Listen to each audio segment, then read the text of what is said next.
Sir మీరు చెప్పింది నేను చెప్పే ప్రతినిధి సార్. మీరన్న ప్రకారం ఇంటింటికి కుల సర్వే చేసుకొని అందులో మా బీసీ శాతాన్ని తెలుపుతా అంటుండ్రు, అదే కదా సార్? I right sir? నేను అనేది మొత్తం ప్రతి ఇంటికి పోయి ప్రతి కులాన్ని కూడా చేసుకొని ఆ కులాలన్నిటి కూడా పెట్టుకొని అందులో బీసీ శాతాన్ని కూడా ఎంతో చెప్తా అంటారు మీరు, అదేనా సార్?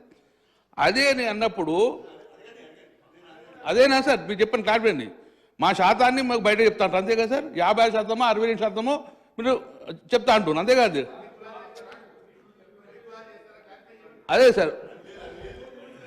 సార్ వెనక శ్రీహరి గారు, కేటీ రామారావు గారు బహుశా ఈ రిజల్యూషన్ గురించి కావాలని మిస్గైడ్ చేస్తున్నారో ఎందుకు చేస్తున్నారో రన్నింగ్ కామెంట్ చేస్తూ I don't understand. If you don't like this survey you are welcome to speak it out.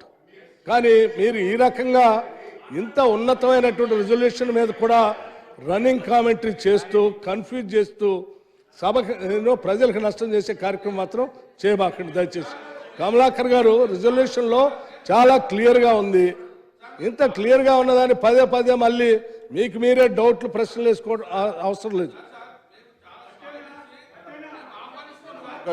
Sir అధ్యక్ష సార్, నేను మరొకసారి కూడా సభకు సంబంధిత ప్రతిపాదన తీర్మానం చేసిన మంత్రికి చెప్తాను.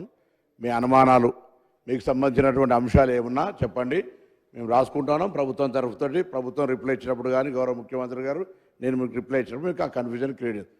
దీని తదుపరి కూడా ఇది ఒక తీర్మానం తర్వాత విధి విధానాలకు సంబంధించి గౌరవ సభ్యులు లేదా బయట ఉన్నటువంటి వాళ్ళు ఎవరైనా దీనికి సంబంధించి ఈ రాష్ట్రంలో నిజంగా ఈ వర్గాలకు న్యాయం జరగాలనుకునే వాళ్ళందరూ సలహాలు సూచనలు తీసుకోవడానికి సిద్ధంగా ఉన్నాం.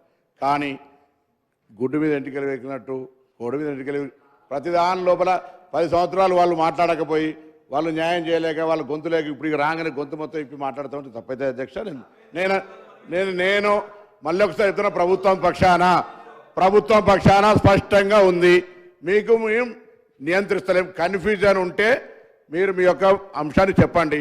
కానీ మొత్తం మేనిఫెస్టోలో నేను చదువుకుంటే దానికి ఒక సపరేట్ చర్చ పెట్టుకోండి. కానీ దీన్ని సమర్థించినప్పుడు సూచనలు చేయండి, అంతేగాని అది అవుతుందా అట్లా చెప్తలేరు కదా. దానికి సంబంధించి ఊకే కన్ఫ్యూజన్ తాపకొక నేను ప్రభుత్వం తరఫున మళ్ళొక్కసారి మీ సూచనలు స్వీకరిస్తున్నాం, రాసుకుంటున్నాం, తప్పకుండా జవాబులు చెప్తాం. లేదంటే దాని తదుపరి కూడా ఇవాళ తీర్మానం